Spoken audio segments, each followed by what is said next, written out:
신약 성경 디모데전서 4장 6절로 8절의 말씀을 제가 봉독합니다. 네가 이것으로 형제를 깨우치면 그리스도 예수의 좋은 일꾼이 되어 믿음의 말씀과 네가 따르는 좋은 교훈으로 양육을 받으리라. 망령되고 허탄한 신화를 버리고 경건에 이르도록 내 자신을 연단하라. 육체의 연단은 약간의 유익이 있으나 경건은 범사에 유익하니 금생과 내생에 약속이 있느니라. 아멘. 우리 한번 성도의 인사 나누겠습니다. 당신이 더 행복했으면 좋겠습니다.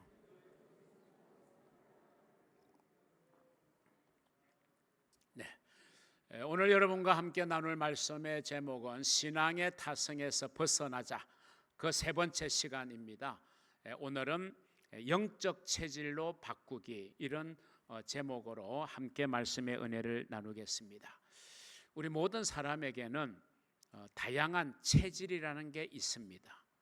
특별히 이제 한의학에서 우리의 체질을 이제 네 가지로 구분해서 그 체질에 맞는 진료, 치료가 또 처방이 이루어지는 경우가 많은데, 뭐 요즘은 이제 양약방에서도 이제 이 체질에 대한 연구도 되어지는 그런 이제 현실이죠. 사람에게는 이런 체질이라는 게 있어서 그 체질에 따라서 이제 음식을 가려 먹기도 합니다. 체질에 따라서 권장되는 음식과 조금 조심해야 될 음식이 달라질 수 있겠죠. 그리고 이제 건강을 위해서 이 체질을 개선하기 위한 그런 노력을 힘쓰는 일도 있고, 아무튼 체질에 따른 그런 여러모로 신경을 쓰게 되는 것을 우리는 알게 됩니다. 이런 이제 체질이 우리의 신앙의 세계, 영적인 세계에도 저는 체질이 있다. 크게 두 가지의 체질이 있습니다. 사실 우리 인간의 창조를 성경적으로 보면요, 흙을 가지고 우리 인간의 육체를 만드셨고, 그리고 그 코에 하나님이 생기를 불어넣으심으로 영을 불어넣으셨다는 거, 우리 안에. 그래서 비로소 생명이 되었다. 살아있는 영적 존재가 되었다. 그래서 인간은 육체와 영혼이라고 하는 이 결합으로 이루어져 있는 거고, 그래서 인간의 죽음이라는 것은 이 결합되어져 있던 육체와 영혼이 분리되는 걸 의미하고 있는 것입니다. 그래서 육체가 영혼이 분리되면 육체는 흙으로 왔기에 흙으로 돌아가고, 영은 하나님께로부터 부여받았기 때문에 하나님께로 돌아간다고 하는 것이 이제 우리가 창조에 관한 우리의 이해입니다. 이런 면에서 육체를 가지고 있는 인간에게는 육적인 체질도 있고, 또 우리는 영적인 존재이기 때문에 영적인 체질도 있다. 저는 그렇게 생각합니다. 그래서 육적인 체질과 영적인 체질, 이 두 가지로 크게 우리 영적 세계가 나누어지게 된다 생각합니다.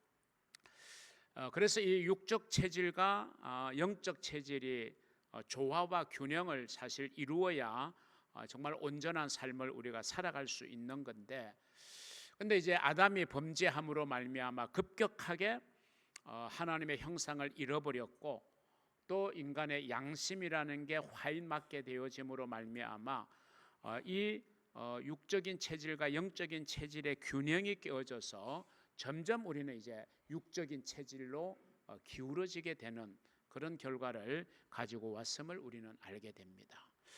그래서 우리는 아담의 후손으로 태어났다. 이 말은 본래 태어날 때 우리는 이제 죄를 가지고 태어난 존재라고 성경은 말하고 있습니다. 그래서 이 육적인 체질을 우리는 가지고 태어나기 때문에 우리는 죄를 짓는 일이 그렇게 어렵지 않습니다. 여러분, 죄 짓는 일이 어렵다고 생각하십니까? 그냥 얼마든지 마음 먹으면 쉽게 죄를 지을 수 있는 겁니다. 흉악한 죄도 그냥 순간적인 감정의 충동으로 짓게 되는 경우도 우리가 보게 되는 것이 있는데, 아무튼 죄 짓는 일이 그렇게 어렵지 않아요. 그리고 사람은 이 죄에 대하여 뭐 죄책감이라든지 죄의 무게감 또는 죄에 대한 합리화 또 변명, 이런 것에 굉장히 능란한 것이 우리 죄성을 가지고 있는 인간입니다. 여러분 가운데 죄를 짓기 위해서 학원에 다녀본 적이 계십니까? 또는 죄를 잘 짓는 과외를 받아본 적이 있습니까? 여러분은 정말 거짓말을 참말처럼 하는 그런 거짓말하는 법을 가르치는 그런 속성 과정이 있던가요? 그런 것들이 물론 있을 턱이 없습니다. 그런데 우리는 배우지 않아도, 가르침을 받지 않아도 죄를 짓는 일을 참 잘하는 게 우리 인간입니다. 그렇죠? 우리 인간이 너무 죄를 잘 짓습니다. 그거는 이제 우리 안에 죄의 뿌리가 있기 때문에 그래요. 여러분, 나무를 줄기를 쌀뚝 잘라버려도 시간이 지나면 다시 이제 나무가 살아나게 됩니다. 왜? 뿌리가 죽지 않았어요. 뿌리가 깊게 내려져 있기 때문에 뿌리채 완전히 뽑아버리지 아니하면요, 그 뿌리의 생명력을 가지고 다시 이제 줄기를 내고 이제 잎을 내고 꽃을 피우게 되는 자연의 이치를 우리는 보게 돼요. 마찬가지로 죄 중에 태어난 우리는 이 죄의 뿌리가 아주 우리가 상상하는 것보다 훨씬 더 우리 속에 깊게 뿌리를 내리고 있기 때문에 여러분, 우리 안에서 죄는 사라진 것 같다가도 또 다시 내 안에서 꿈틀꿈틀 되살아나는 게 그게 죄임을 우리는 결코 부인할 수가 없을 것입니다. 우리의 심령 한가운데 뭐가 있느냐? 죄성이라는 게 있어요. 죄의 성향, 죄의 성질 또는 죄의 경향성이라고도 합니다. 기울어져 있다는 거예요. 이게 기울어져 있는 곳에 둥근 물체를 놓으면 저절로 그건 흘러가. 우리가 힘을 가하지 않아도 공은 경사진 도로를 흘러가게 돼 있어요. 마찬가지로 우리는 죄의 경사성을 지니고 태어났기 때문에 가만히 내버려두면 우리는 죄로 치닫게 되어 있습니다. 자동차도 굴러가잖아요. 그 무거운 자동차도 경사진 곳에 중립기아만 놓으면요 내려가요. 어떻게 해야 되죠?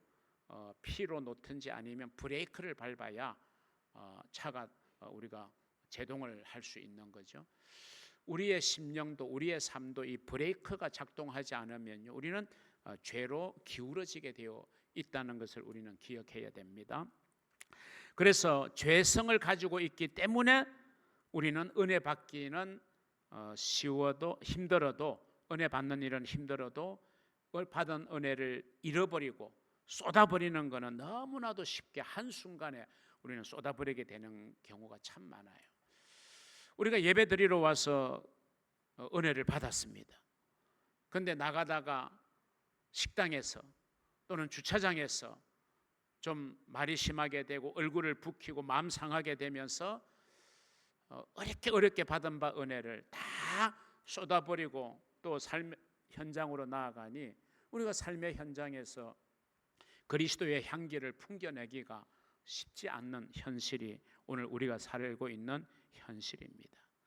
우리 안에 있는 죄성은 내가 아무리 숨기려 해도 숨길 수가 없어요. 금방 죄성은 드러나게 됩니다.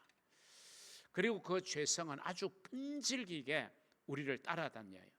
마치 햇볕이 해가 떠 있는 동안에는 내가 걸어갈 때마다 그림자가 나를 따라 붙는 것처럼 내가 아무리 힘쓰고 애쓴다고 그림자를 지울 수가 없어요. 내가 해를 피하는 수밖에 없어요.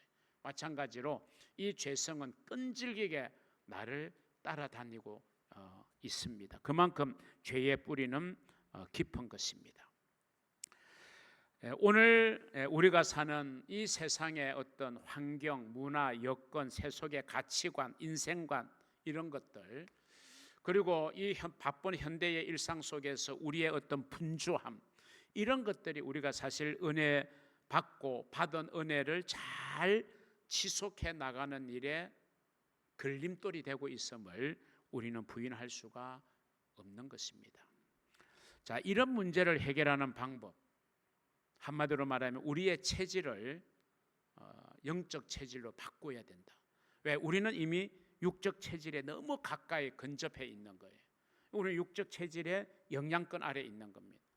이 영향권에서 우리가 점점 벗어나서 영적인 체질로 다가가야 돼요. 그래야 우리는 이런 문제를 해결할 수 있는 것입니다. 그런데 문제가 있죠. 체질이 하루아침에 변하지 않습니다. 내가 갖고 난 체질을 개선하고 바꾸려면요, 오랜 시간의 노력과 투자가 필요한 거예요. 여러분, 신앙의 세계, 영적 세계도 마찬가지 원리입니다. 내가 예수 믿었다고 여러분 하루아침에 내 마음이 선하게 되고 착하게 되고 죄와 무관하게 되고 정말 천사처럼 여러분의 마음이 변하던가, 여러분의 언어가 바뀌고 생각이 바뀌고 삶의 모습이 변하던가요? 아니죠. 여러분, 하루아침에 되지 않아요. 우리가 말씀 한 번 들었다고 급격하게 내 삶의 변화가 일어나지도 않고요. 우리가 뭐 며칠간의 부흥 집회 참여했다고 해서 내 체질이 한순간에 바뀌지도 잘 않죠. 물론 특별한 케이스는 있지만 보통의 경우에 체질을 바꾸는 것은 쉽지를 않습니다. 조금 바뀐 것 같다가도 또 어떤 순간에 되면 옛 습성이, 옛 자아가 그대로 살아나가지고 사람에게 상처를 주기도 하는 모습. 그래서 옛날로 다시 되돌아가는 이런 경향을 보이고 있는 것이 오늘 저와 여러분의 모습 아닙니까? 그래서 체질을 바꾸는 작업은 거대한 영적 전쟁이다라는 말이 있어요. 전쟁은 내가 반드시 그 전쟁에 집중하고 그래서 전쟁을 이겨야 내가 살아남는 거지, 그 전쟁을 우리가 싸우지 못하고 무기력하게 굴복하고 말면 나는 포로가 되기도 하고 생명을 잃어버리기도 하는 거예요. 이 체질을 바꾸는 작업은요, 영적 전쟁입니다. 육적 체질에 가까웠던 나의 모습을 영적 체질로 점점 다가가게 하는 이 작업은요, 영적 전쟁과도 같은 것입니다. 영적 체질이 내 안에 견고하게 자리를 잡지 않으면 사실 우리가 몇 분을 이어간다는 거 여러분 쉽지 않아요. 여러분 신앙생활 20년 30년 해도 10분 기도합시다. 그럼 조금 하고 나면 할 말이 생각이 안 나시잖아요. 많은 경우에. 이게 기도도 영적인 영역이기 때문에 내 지식과 내 의지로 되는 게 아니에요. 내 체질이 영적 체질로 좀 바뀌어야 3분 기도하던 사람이 5분 해도 아무런 어려움이 없이 기도하고 10분 아니 1시간 2시간도 기도할 수 있는 그런 기도의 경지까지 우리가 올라가게 되는 것은 그만큼 나의 체질이 영적 체질로 점점 다가갔다라고 하는 또 반증이기도 하죠. 그만큼 우리가 이런 체질을 바꾸는 작업은 한순간에 되는 것은 결코 아니다라고 하는 겁니다. 우리가 어떤 이제 분쟁이 일어나고 갈등이 일어나고 또 어떤 이건 앞에서 정말 저 사람이 예수 믿는 사람 맞나 싶을 정도로 우리의 고개를 갸우뚱거리게 하는 일들을 우리는 비일비재하게 경험하잖아요. 아니, 다른 사람 생각하지 말고 어쩌면 내 자신이 예수 믿는다고 하면서 다른 사람들에게 엄청난 아픔과 상처를 주고 있다는 사실을 모르면 문제죠. 내가 주고 있다는 걸 알아야 돼요. 내가 정말 부족하다. 내가 더 하나님 앞에 엎드려 기도해야지. 적어도 그런 마음을 가져야지.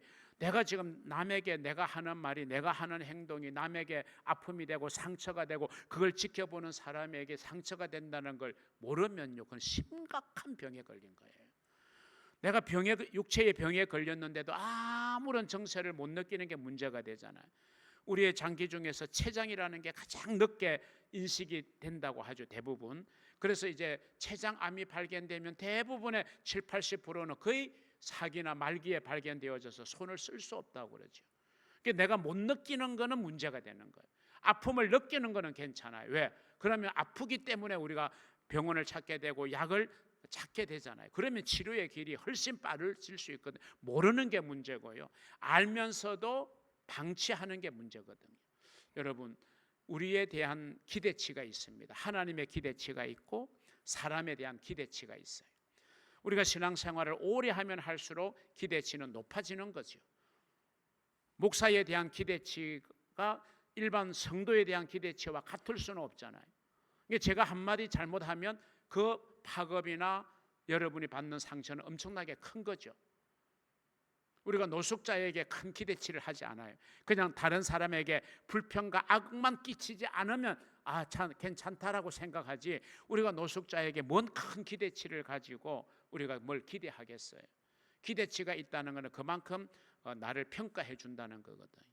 여러분, 우리 모두는 우리에게 주어지는 기대치를 부담으로만 생각하지 말고 그만큼 내 위치가 이렇구나, 책임감으로 생각하고 우리가 보다 더 기대치에 부응하는 모습, 하나님과 사람 앞에 보이며 살아가는 그런 저와 여러분이 되어질 수 있기를 주님의 이름으로 축원합니다.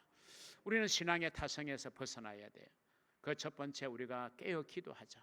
그 두 번째가 말씀을 가까이 하자. 오늘 세 번째가 영적 체질로 좀 우리가 바꾸는 노력을 하자는 거예요. 그럼 이 영적 체질을 바꾸기 위해서 우리가 어떻게 해야 되는가? 자, 첫 번째, 우리가 은혜를 담는 그릇이 되어야 된다라고 하는 겁니다. 은혜를 담는 그릇. 여러분, 성경은 그릇의 표현이 있어요. 디모데후서 2장에 보면은 큰 집에는 여러 가지 그릇이 있는데 금그릇, 은그릇, 기 쓰는 그릇, 천이 쓰는 그릇도 있는데 그릇의 다양함을 이야기하죠. 잘 사는 집은 그릇이 많이 갖추어져 있을 거예요. 임금이 있는 궁궐이나 대궐은 엄청나게 많은 또 좋은 그릇들이 담겨 있을 거예요. 성경에서 말하는 그릇은 그런 어떤 이제 우리의 생활에 필요한 그릇도 의미하는 경우도 있지만 그 비유를 통해서 뭘 말하느냐? 그릇은 사람을 이야기하는 거예요. 우리가 저 사람 참 큰 그릇이야. 이 말은 저 사람 참 좋은 사람이야. 이런 의미로 우리가 저 사람 참 큰 그릇이야. 그런데 아주 짜잔한 사람을 보면 저 사람 마음은 종지 같아. 이런 표현을 쓰잖아요. 그렇죠? 그릇이 사람으로 비유되거든요. 사람의 크기 또는 사람의 어떤 가치를 나타낼 때 그릇으로 비유하고 있어요. 자, 성경은 우리 인간의 존재를 뭘 담는 그릇이다? 은혜를 담는 그릇이 되어야 된다. 사도 바울이 사울에서 다윗이 되었을 때 뭐라고 했어요? 너는 이방인에게 복음을 전하기 위하여 택한 나의 그릇이라 그랬어요. 복음을 담는 그릇으로 하나님은 사울을 바울 되게 하신 거예요. 그럼 바울의 마음속에는 뭐가 가득해야 돼요? 복음이 가득해야 돼요. 바울은 사실 복음으로 가득 찬 사람 아니에요. 그래서 회심한 후에는 1차, 2차, 3차 전도 여행 그리고 마지막 로마행까지 그는 오직 복음으로 충만해서 복음을 전하기 위해서 그는 희생을 했고 또 모진 핍박과 모든 것을 다 견뎌내었던 사람 아니에요. 그만큼 복음을 담는 그릇이었어요. 오늘 일반적으로 우리 그리스도인들은 은혜를 담는 그릇이에요. 저와 여러분의 이 심령을 그릇으로 비유하는데 그릇에 은혜가 담기면 우리가 정말 그리스도의 향기를 풍길 수 있어요. 그런데 은혜가 담겨 있는 게 아니에요. 여러분 그릇에. 여러분 마음의 그릇에 무엇이 가득 담겨 있는가? 여러분 스스로 한번 가만히 생각해 보세요. 내 마음의 그릇에는 무엇으로 가득 차 있는가? 은혜는 조금밖에 없어가지고 다른 것에 그 은혜가 짓눌려가지고 은혜가 진가가 발휘되지 못하는 그런 여러분의 마음이 그릇이 아닌가 한번 생각해 보시고요. 나는 은혜를 담는 그릇이 되어야 된다. 그러면 어떻게 해야 돼요? 은혜를 사모해야 돼. 은혜를 자꾸 받아들여야 돼. 그래서 은혜 받는 자리는 양보하지 말고 은혜 받을 수 있는 자리는 포기하지 말고 힘들고 어려워도 그 은혜 받는 자리에 우리가 나아가야 되는 거예요. 기도하는 곳에 은혜가 임하고 말씀이 선포되는 곳에 은혜가 임하고 찬양을 드리는 곳에 은혜가 임하고 예배 드리는 곳에 하나님의 은혜가 주어지고 봉사하는 주를 위하여 하나님 나라를 위하여 봉사하는 곳에 은혜가 주어지는 거예요. 우리가 은혜 받는 그릇이기 때문에 은혜를 가득가득 담아야 내가 점점 육적인 체질에서 영적인 체질로 바뀌어져 가는 줄로 믿으시기를 바랍니다. 그래서 왜 예수 그리스도가 이 땅에 오셨잖아요. 그분은 하나님이세요. 하나님은 기도를 하시는 분이 아니에요. 어떤 분이죠? 기도를 받으시고 응답하시는 분이지 기도할 필요가 없는 분이에요. 하나님은. 기도를 필요로 하는 사람은 연약한 저와 여러분이에요. 우리는 그래서 하나님 앞에 기도하잖아요. 예수 그리스도의 이름으로 기도할 때 하나님이 그 기도를 받으시고 우리의 기도에 응답을 주시기를 기뻐하시잖아요. 그런데 그 하나님이신 예수 그리스도가 적어도 인간의 모습으로 우리를 구원하기 위해서 이 땅에 오셨을 때는 우리와 같이 낮아지셨고 종의 형체를 가지셨고 그분이 공생의 사역을 하면서 우리에게 보여주신 중요한 삶의 모범이 있어요. 그 중에 하나가 뭐냐? 주님은 기도의 습관을 우리에게 보여주신 거예요. 기도하지 않아도 되실 하나님이신 예수 그리스도는 우리 인간들에게 기도의 습관을 가르치고 본보여 주신 거예요. 그만큼 기도의 습관이 중요하다. 그래서 예수님은 습관을 쫓아 늘 기도하시던 분이셨습니다. 아무리 힘들어도, 아무리 바빠도, 아무리 분주해도 때로는 한적한 곳으로 가셔서 때로는 밤을 새워가며 또 이런 새벽에 새벽 미명에 일어나셔서 주님은 습관을 쫓아 기도하셨다는 것입니다. 우리가 마땅히 본받아야 될 모습이고, 그래야 우리의 마음에 그릇에 은혜가 가득가득 담기고, 그 담긴 은혜를 통해서 우리는 그리스도의 향기를 나타내는 그런 멋있는 그리스도인이 될 수 있다 하는 것입니다. 여러분, 우리가 은혜를 받아 담을 그릇을 준비하는 게 매우 필요해요. 자, 그럼 은혜를 받아 담는 그릇으로 우리를 다듬으려고 하면 뭐가 필요하냐? 거룩한 습관을 만드는 것으로부터 시작되어야 된다. 그래서 거룩한 습관을 내 몸에 배이게 해야 내 안에 그릇에 은혜가 담기고, 그래야 내가 점점 영적 체질로 바뀌어져서 우리가 어디로 가든지 그리스도의 향기를 바라고 또 그리스도의 편지의 역할을 하고 세상의 소금과 세상의 빛의 역할을 우리는 감당할 수 있고, 그리스도의 제자로 부름받은 우리가 제자로서의 합당하게 삶을 살아갈 수 있고, 금년에 우리가 지향하는 슬로건처럼 우리를 하나님의 자녀로 일꾼으로 부르신 그 부르심에 합당하게 살아가려면요, 구호로 되는 게 아니고 내 안에 은혜가 가득가득 담겨야 될 줄로 믿습니다. 여러분, 은혜를 사모하는 여러분 되시기를 주의 이름으로 축원합니다. 여러분, 우리가 그래서 습관을 붙여야 되는 거, 우리가 어린아이에게 양치질하는 습관을 붙이기에는 얼마나 피눈물 나는 엄마의 노력이 필요합니까? 막 떼를 쓰고 울고 안 하려고 막 발부동을 치지만 그래도 가르치는 이유가 뭡니까? 그 습관이 붙여져야 치아의 건강을 유지하게 돼요. 그래야 삶을 살아갈 때 다른 사람에게 불편함을 끼치지 아니할 수 있고, 본인에게 유익하고 다른 사람에게 유익하기 때문에 그 정도 일정한 시간이 지나고 나면 이제 습관을 붙여주는 거예요. 이 습관이 붙여져야 이제부터는 삶이 편안해지고 자유로워지는 거예요. 자, 그래서 우리에게도 기도의 습관이 중요해요. 그런데 이 습관을 붙이기까지는 쉽지 않아요. 하루아침에 습관은 절대로 이루어지지 않아요. 습관은 오랜 시간과 노력 끝에 우리의 몸에 이제 배이게 되는 게 습관이거든요. 기도하기로 작정을 할 수 있어요. 그런데 좀 하다가 마귀는 꼭 방해해요. 내 작정을 방해하는 여러 가지 요소들을 내 앞에 늘어놓아요. 그럼 그게 또 내가 무너지는 거예요.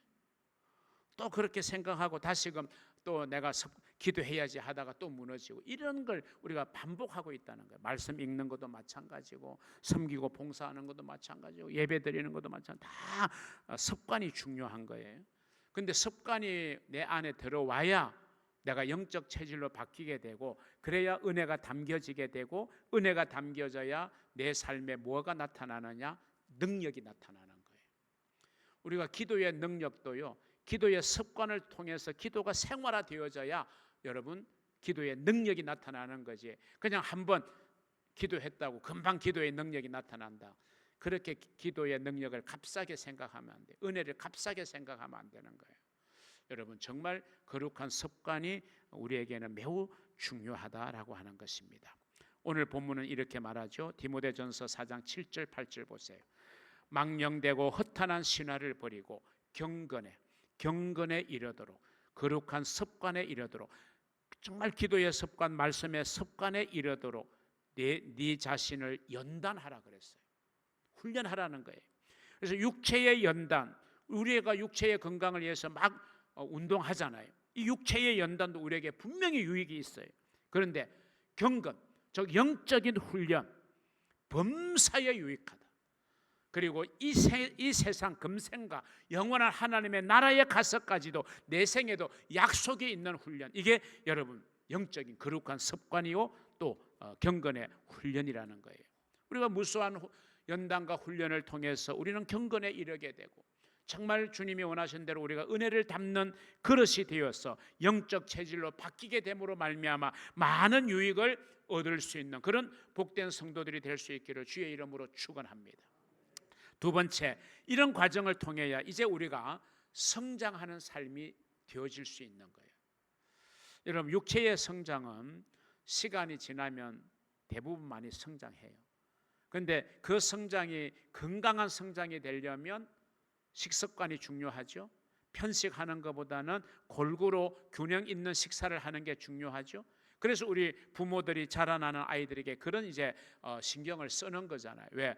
성장은 육체는 성장할 수 있겠지만 건강한 성장이 이루어져야 되니까 식단에도 신경 쓰고 위생에도 신경 쓰고 이런 것 아니. 그런 게 다 이루어져야 우리가 건강한 육체의 성장을 이루는 것처럼 우리 영적인 것도 생명체잖아요. 하나님 주신 생명체이기 때문에 생명체는 반드시 자라나야 되는 거예요. 성장해야 성숙해져야 되는 것입니다. 여러분, 그래서 육체도 훈련이 되어져야 되는 것처럼 우리의 영적인 부분도 훈련이 필요하다. 교회에서 결국 하는 모든 일들은 여러분에게 주어지는 영적인 훈련이에요. 그래서 우리가 성장하게 되고 성장해야 내가 도움을 받던 삶에서 이제 남을 도울 수 있는 삶이 되잖아요. 그렇죠? 어린 아이는 남을 못 돕죠. 근데 성장하면 이제 남을 도울 수 있는 사람이 돼요. 그게 여러분 성장의 목적 아닙니까? 우리가 늘 남의 도움만 받던 신앙에서 이제는 내가 연약한 자를 도울 수 있는 단계까지 우리가 신앙이 영적으로 성장해야 되잖아요. 언제까지는 우리가 도움을 받는 어린아이의 상태에만 머물 수 있는 건 아니잖아요. 우리 많은 그리스도인들은요, 의존적인 신앙의 자세를 가지고 살아가요. 의존하는 거예요. 계속 누군가를 의존하고 의지하고 그래야 신앙생활을 할 수 있고 누군가가 붙들어주고 누군가가 끌어와야 뭔가가 좀 되어지고 스스로 할 수 있는 할 수 없는 스스로 할 수 있는 없는 사람이 없잖아 있어요.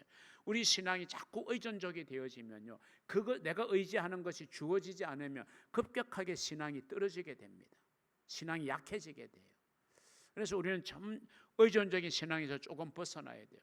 여러분 자녀들이 처음에는 부모를 의존할 수밖에 없어요. 100% 의존합니다. 그런데 여러분 중고등학생이 되고 대학을 가고 사회에 진출했는데도 여전히 생활비를 부모에게 의존한다 생각해 보세요. 여러분 얼마나 기가 찰 노릇입니까? 이제 자라간다는 것은요, 독립이고 자립을 의미하거든요. 우리의 신앙이 그런 신앙으로 좀 성장해 가야 돼요. 언제나 말 한마디에 상처받겠어요. 어릴 때는 엄마 아빠의 서운한 말 한마디에 아이가 울지만 이제 좀 자라나면요, 저 말은 나를 위한 말이야, 정말 나를 잘되게 하기 위해서 하는 말이야 라고 좀 이렇게 이해할 수 있고 해석할 수 있는 힘이 능력이 생기잖아요, 자라나면서. 여러분 마찬가지로 우리가 영적인 세계도 똑같은 원리입니다. 우리 신앙이 자라나야 되고 성숙해져야 됩니다. 그래야 생명력이 살아나는 거예요.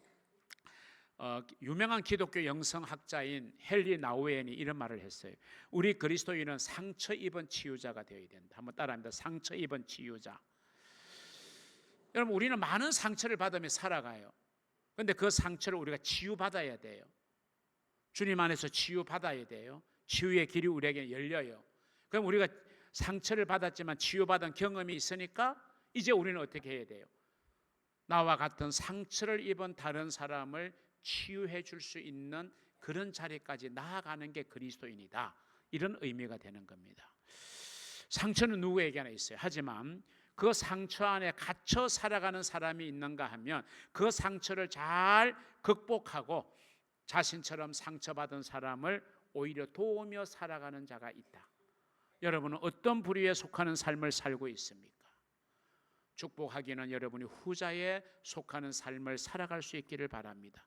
더 이상 상처에 갇혀 살지 말고 상처의 치유를 받으시고 나와 같은 상처를 받는 다른 연약한 자를 여러분이 치유해 줄 수 있고 치유의 길로 안내해 줄 수 있고 그들을 도와줄 수 있는 상처받은 치유자의 삶을 살아가는 여러분이 되시기를 주의 이름으로 축복합니다. 우리가 언제나 그 자리에서 맴돌고 언제나 상처받고 언제나 자그마한 것에도 시험 들고 그래서 또 넘어지기를 반복해야 됩니까? 이제는 우리가 떨치고 일어나야 합니다. 여러분을 힘들게 하고 여러분을 자꾸 넘어지게 하는 그런 상처에서 여러분이 떨치고 일어나시기를 바랍니다.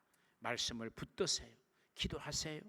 그리고 갈등이 있어도 그 갈등 빨리 끝내고요, 그 주님의 말씀에 순종의 자리로 나오시기를 바랍니다. 이것이 우리 참된 그리스도인들이 가져야 될 마땅한 자세고 그래야 우리가 성숙으로 나아가요. 여러분 세상에 어른아이라는 말이 있어요. 육체는 어른처럼 장성했어요.